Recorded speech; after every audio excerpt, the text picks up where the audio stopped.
الحمد لله نحمده ونستعينه ونستغفره ونؤمن به ونتوكل عليه ونعوذ بالله من شرور أنفسنا ومن سيئات أعمالنا من يهده الله فلا مضل له ومن يضلل فلا هادي له ونشهد أن لا إله إلا الله وحده لا شريك له ونشهد أن سيدنا ومولانا محمدا عبده ورسوله أما بعد قال الله تعالى في القرآن الكريم وأنذر عشيرتك الأقربين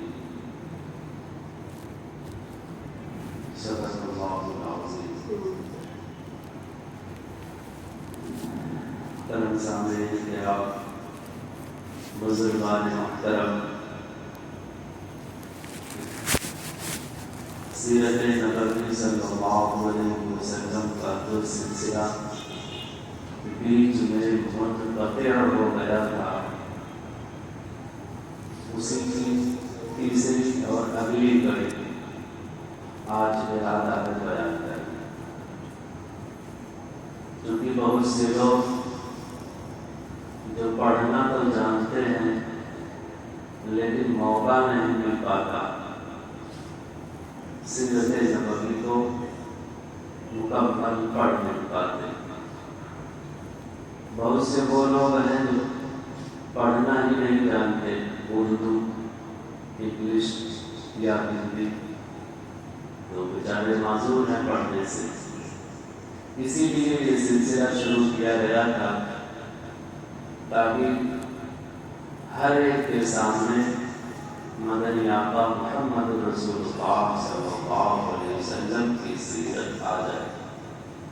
ہر ایک کو اپنے نبی کی سیرت کا علم ہو جائے. اس سلسلے کے تحت اللہ کے رسول کی 25 سالہ زندگی کے خاص واقعات پچھلے 2 قسطوں میں بیان کیے جا چکے ہیں. 25 سالہ دور کے بعد سیرت کی کتابوں میں جو تفصیل ملتی ہے وہ 35 سالہ اللہ کے رسول کی زندگی کا واقعہ. اللہ کے رسول صلی اللہ علیہ وسلم جب 35ویں سال میں داخل ہوئے تو مکے میں ایک واقعہ رونما ہوا. تعمیر بیت اللہ.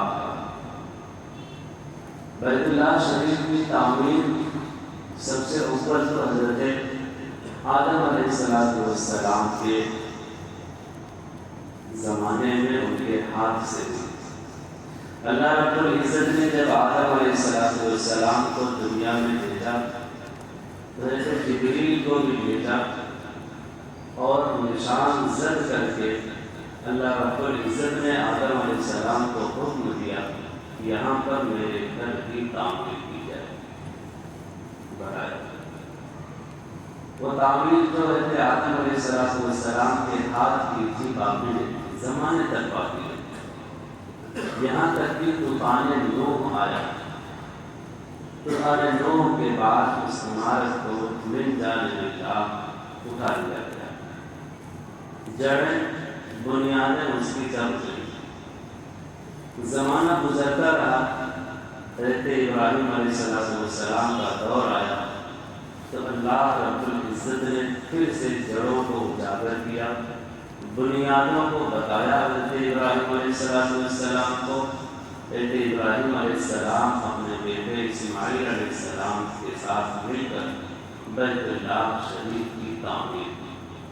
وَإِذْ يَرْفَعُ إِبْرَاهِيمُ الْقَوَاعِدَ مِنَ الْبَيْتِ وَإِسْمَاعِيلُ پہلے پارے کے 15ویں رکوع کے پاس یہ واقعہ بڑے تفصیل سے لکھا ہے. یہ عمارت جو دوسری مرتبہ بنی یہ کی 3-4 ہزار سال تک باقی ہے. یہاں تک کہ اللہ کے رسول کا دور آیا. 35 سال کی عمر ہوئی تب تک وہ عمارت جو ابراہیم علیہ السلام نے بنایا تھا بقول مفسرین وہی باقی تھی۔ ہاں بیچ میں کچھ تجدید ہوئی تھی، کہیں تھوڑا بہت ٹوٹا پھوٹا تھا، اس کو بنایا جاتا رہا، ریپیئرنگ ہوتی رہی، مکمل گرا کر کے اس کو نہیں بنایا گیا تھا۔ تیسری مرتبہ حضرت محمد رسول اللہ صلی اللہ علیہ وسلم کے دور میں یہ واقعہ پیش آیا۔ چونکہ آپ جب جائیں گے مکے میں تو مکے کا وہ علاقہ جہاں پر بیت اللہ شریف موجود ہے، دو پہاڑوں کے اس زمانے کے بیچ میں تھا، گھاٹی میں تھا، وہ علاقہ نشیبی نیچے، آج بھی نیچے عام زمین جو ہے وہاں کی اس کے ایک منزلہ نیچے کر کے کیا نہ نیچے، تو پانی جب برستا تھا برسات میں تو نشیب میں ہونے کی وجہ سے اس وقت ایسا انتظام نہیں رہا ہوگا جیسا آج کا، پھر دلی میں پانی بھر جاتے تھے، کبھی زیادہ بارش ہوئی تو بیت اللہ شریف میں بھی پانی بھر جاتا تھا۔ اس کی وجہ سے نقصان اس 35ویں سال میں اللہ کے رسول کی زندگی کے لیے ہوا کہ بیت اللہ شریف کے اندر سیلابی صورت ہونے کی وجہ سے، پانی زیادہ بھر جانے کی وجہ سے دیواریں اتنی زیادہ خستہ حال ہو گئی کہ ان کو ریپیئرنگ سے کام نہیں چل سکتا، اس لیے اہل مکہ نے مٹی بلائی۔ مکے کے بڑے بڑے لوگ جو سردار تھے، جو صاحب منصب تھے،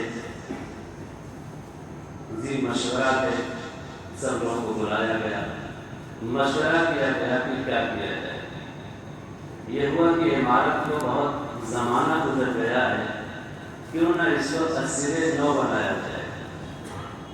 فیصلہ نہیں ہوا، سارے لوگ متفق ہوئے، بانٹ دیا گیا، کسی کے حصے میں آیا کہ آپ مشرقی دیوار بناؤ، کسی کے حصے میں آیا کہ آپ لوگ مل کر کے مغربی دیوار بناؤ، کسی کے حصے میں آیا کہ آپ اتر کی دیوار بناؤ، اور کسی کے حصے میں آیا کہ آپ دکن کی دیوار بناؤ۔ مختلف قبیلوں میں کیونکہ سب چاہتے تھے کہ اللہ کا گھر ہے، ہمارا ملک اس میں وسیلہ بن جائے، اس لیے اتفاق لوگوں کے سب کے اندر تعمیر کو منقسم کر دیا گیا، بانٹ دیا گیا، سب لوگ بخوشی اس میں جڑ گئے، بنانے لگے۔ لیکن اس وقت کے شعور لوگوں نے، بڑے اصابت الرائے لوگوں نے ایک اور فیصلہ کیا کہ بھائی دیکھو، ہم سب کی آمدنی کیسی ہے ہم سب اچھے سے جانتے ہیں، لہذا بیت اللہ شریف کے بنانے میں ہر شخص کی یہ کوشش ہونی چاہیے کہ اس کا صرف اور صرف جو حلال مال جتنا وہی اتنا لگائے، حرام مال کی اس کو گنجائش نہیں۔ اتفاق رائے مشورہ قبول کیا گیا، تعمیر ہونے لگی عمارت، تو جو تخمینہ تھا اس کا کتنا لگ سکتا ہے پیسہ کم پڑ گیا، کم پڑ گیا، کیا کیا جائے؟ فیصلہ تو ہو چکا ہے کہ بالکل حلال آمدنی سے ہی بنے گا، لہذا تعمیر چھوٹی کر دی گئی۔ اتر کی طرف جدھر حتیم ہے ادھر کا حصہ تھوڑا دیوار دو صف تقریباً کہہ لیجیے کہ 4 ہاتھ یا 5 ہاتھ گھٹا دیجیے۔ آج آپ دیکھیں کہ وہ سائڈ میں تھوڑا سا حصہ دیوار وہاں پر بنی ہوئی، آج سے بھی زمانے سے، حضرت اسماعیل علیہ السلام کے زمانے سے، اس سے پہلے نہیں تھی۔ اسماعیل علیہ السلام کی جب والدہ حضرت حاجرہ کا انتقال ہوا تو انہوں نے بیت اللہ شریف کے متصل اسی حصے میں دفن کیا۔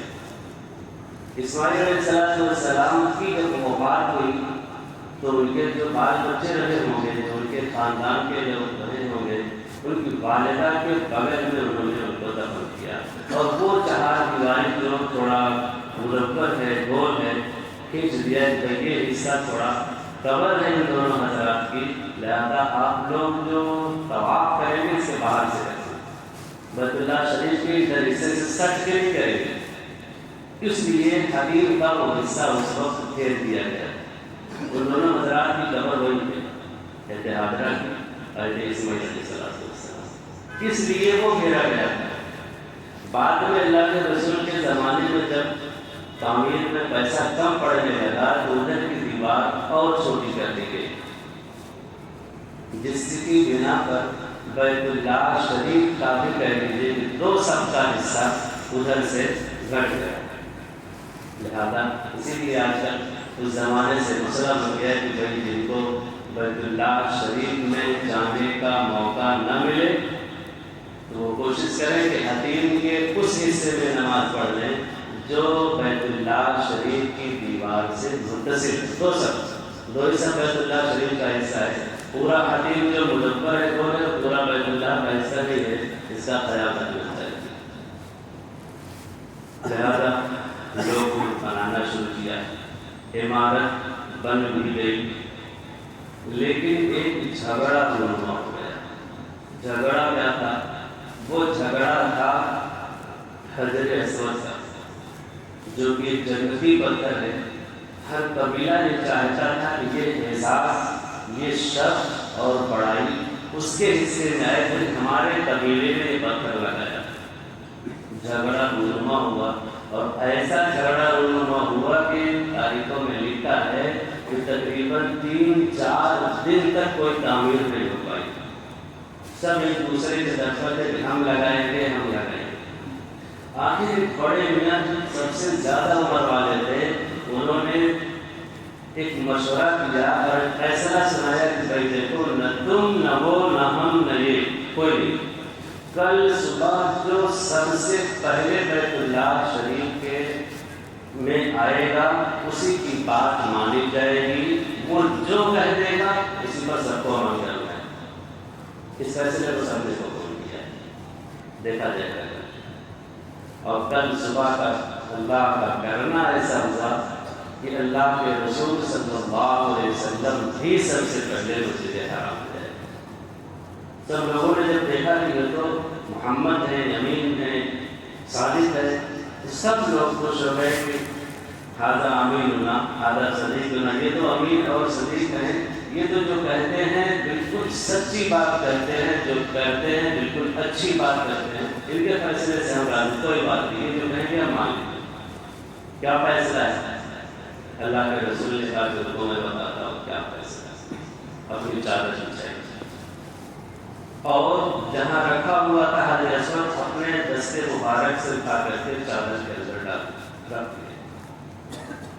قبیلوں کے سرداروں سے کہا جو اپنے اپنے قبیلے کی رہنمائی کرتے ہیں سب لوگ آ جائیں اور چادر کا کونا اپنے ہاتھ سے پکڑ لی، پھر سب لوگ اٹھا کر کے لے چلو، بیت اللہ شریف کی دیوار کے پاس لے کر کے آئے۔ اللہ کے رسول نے پھر چادر سے اٹھا کر کے حجر اسود کو اپنے دستے مبارک سے بیت اللہ میں نصب کر دیا۔ اس طرح ایک جنگ جو بڑی گھمسان کی ہونے والی تھی، وہ جنگ منٹوں میں، سیکنڈوں میں معمول ہو گئی، ختم ہو گئی۔ اللہ کے رسول کی عمر اس وقت 35 سال واقعہ پورا۔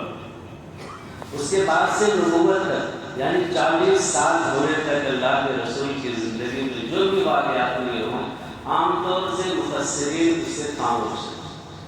ہاں اتنا لکھا ہے کہ اللہ کے رسول کی عمر جب 40 سال ہونے کو آئی تو کسی روایت کے مطابق 6 مہینہ پہلے سے یعنی 39ویں سال میں، اور کسی روایت میں 2 سال پہلے، 2.5 سال پہلے سے اللہ کے رسول کی کیفیت میں دل میں تنہائی، علیحدگی کا ایک شوق پیدا ہوا، اور اللہ کے رسول اسی شوق کے تحت چلتے ہوئے مکے سے دور ہیرا پہاڑی، جس کو غار ہیرا کہا جاتا ہے، اس ہیرا پہاڑی میں جو غار تھا جو بالکل بیت اللہ شریف کے سیر میں تھا، اللہ کے رسول وہاں جانے لگے، رہنے لگے۔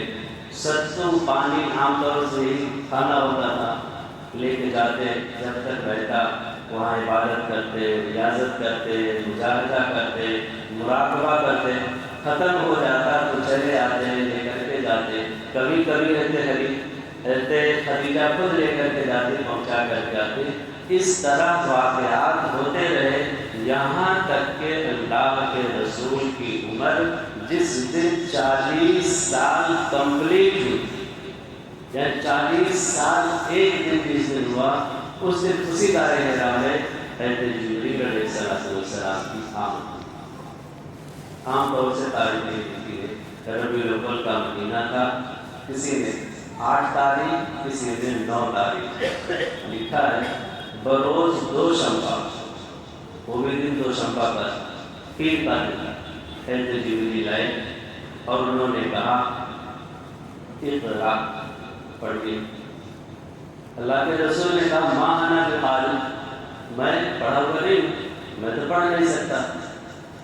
عام طور سے سمجھا جاتا ہے کہ جبریل نے اپنے زبان سے پڑھایا ہوگا، اللہ کے رسول کہہ رہے ہیں ما انا بقاری۔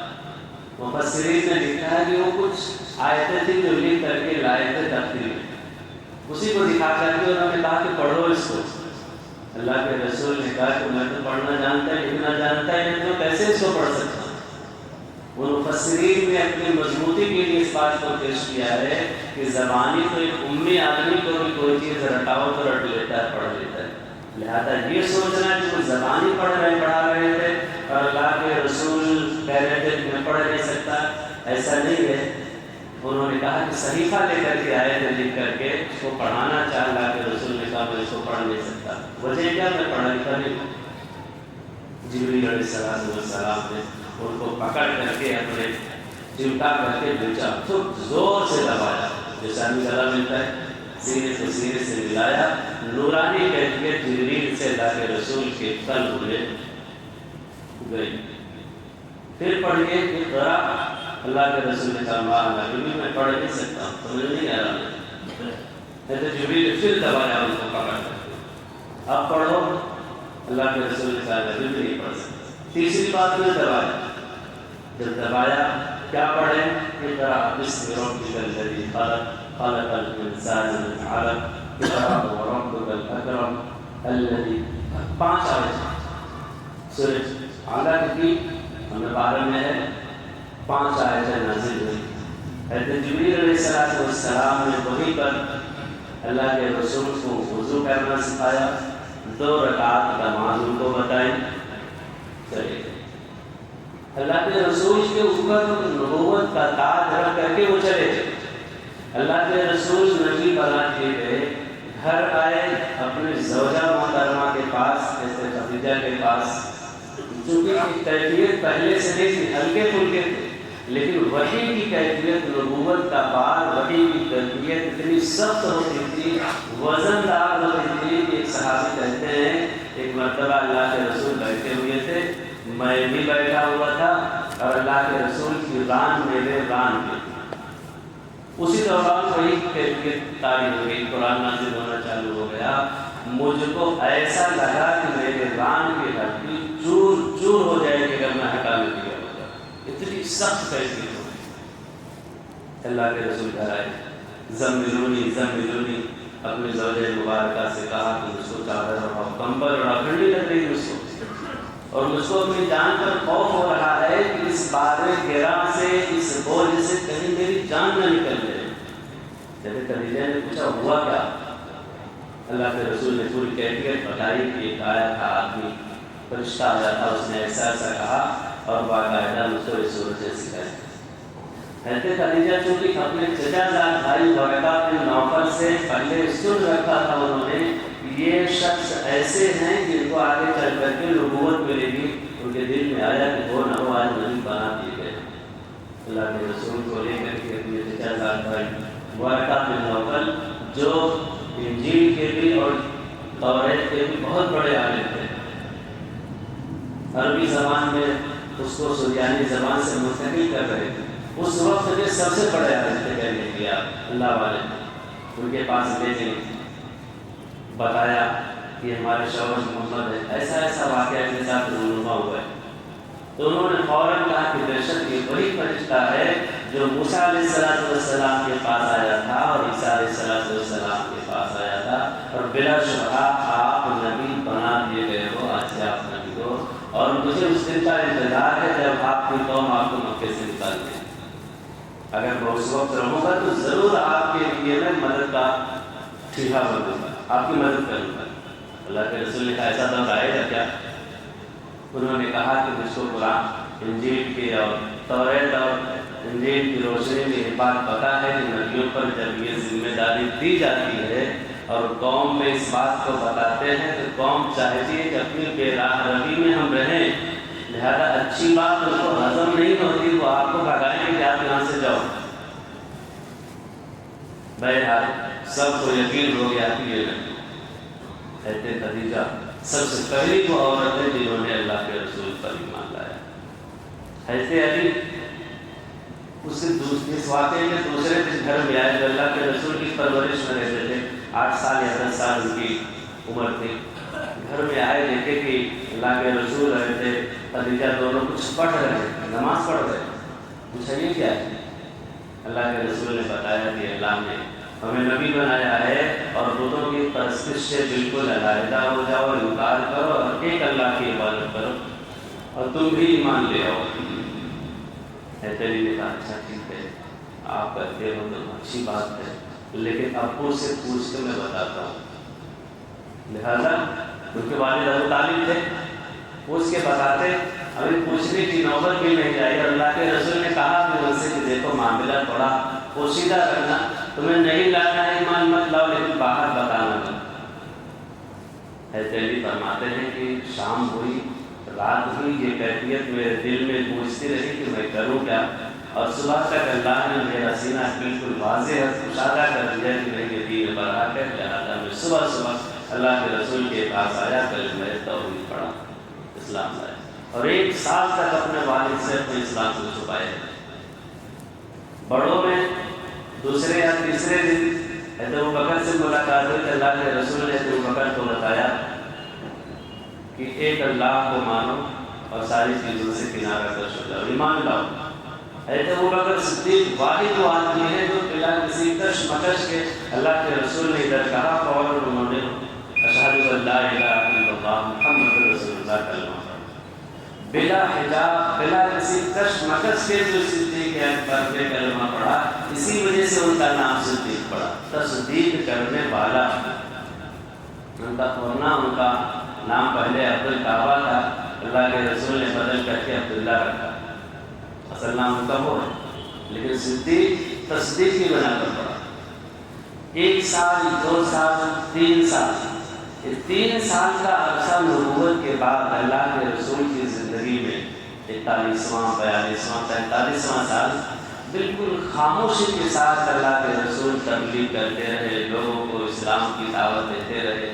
حضرت ابوبکر بھی تبلیغ کرتے رہے۔ ابوبکر کے نتیجے میں مکے کے بڑے بڑے سردار جو ان کے تجارتی ہم پیشہ تھے، جس سے ان کے معاملات تھے، حضرت عثمان غنی ہیں، حضرت عبد الرحمن بن عوف وغیرہ ذالک، اس طرح سے سعد بن ابی ابو وقاص جراح ہیں، یہ سب کئی لوگ بڑے بڑے ابوبکر کے تبلیغ سے اسلام لائے۔ خفیہ طریقے سے 3 سال یہ معاملہ چلتا رہا۔ اللہ کے رسول صلی اللہ علیہ وسلم کے ایک صحابی میں ارقم، ان کا گھر تھا صفا پہاڑی پر، آج کل بالکل متصل ہے، اس وقت چھوٹی سی آبادی رہی ہوگی، مکے سے تھوڑا دور مانا جاتا تھا، الگ تھا۔ اللہ کے رسول اور وہ مومنین اسی دار ارقم میں اکٹھا ہوتے، وہی صبح اور شام کی نماز پڑھتے۔ بعض مفسرین کا کہنا یہ ہے کہ اس وقت شروع میں یہ نماز فرض تو نہیں تھی، لیکن اللہ کے رسول کو حکم تھا کہ 2 رکعت صبح پڑھا کریں، 2 رکعت شام میں پڑھا کریں۔ لہذا اس وقت کے صحابہ بھی اسی دار ارقم میں جو صفا پہاڑی پر واقع تھا اکٹھا ہوتے، اللہ کے رسول تبلیغ کرتے، دین کی بات بتاتے، وہ شام کی نماز ہوتی۔ 3 سال اس طریقے سے یہ عرصہ گزر گیا، یہاں تک کہ اللہ کے رسول کی زندگی میں 44واں سال آیا۔ باقی انشاءاللہ آگے آتے۔